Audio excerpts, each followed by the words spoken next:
শ্রদ্ধা নিবেদনের যে পর্ব আজকের যে বিষয়টা শেষ করব বাপিনের কণ্ঠস্বর দিয়ে।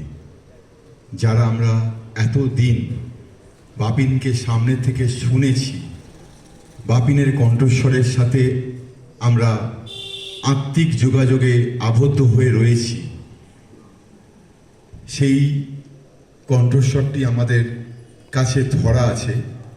আমাদের এক বন্ধু, আমাদের ক্লাবের শুভানুধ্যায়ী অনির্বাণ চ্যাটার্জি আমাকে অনেক কষ্ট করে বাপিনের সেই ভয়েস আমার কাছে দিয়েছে।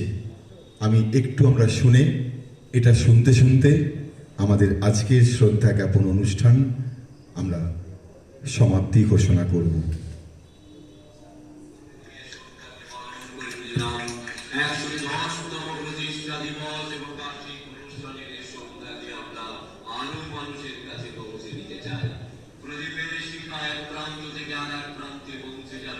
সাংস্কৃতিক চিন্তা ভাবনার যে রয়েছে সেই চিন্তা ভাবনা নিয়ে আমরা এগোতে চাইছি।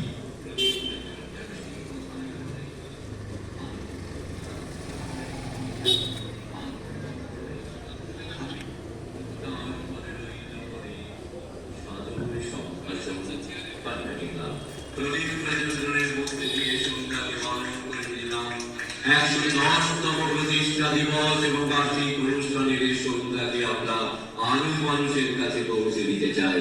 প্রদীপের শিখা এক প্রান্ত থেকে আর এক প্রান্তে পৌঁছে যাবে। সাংস্কৃতিক চিন্তা ভাবনার যে রয়েছে সেই চিন্তা ভাবনা নিয়ে আমরা এগোতে চাইছি। প্রদীপ প্রজ্বলন যেন সেই কথাই বলে, আলোর মূর্তিকা আমরা এগিয়ে যাব আলোর পথ ধরে। আমি তার পরে রইল প্রদীপ সাধুর সম্ভাষণ পান্ডাটিকা।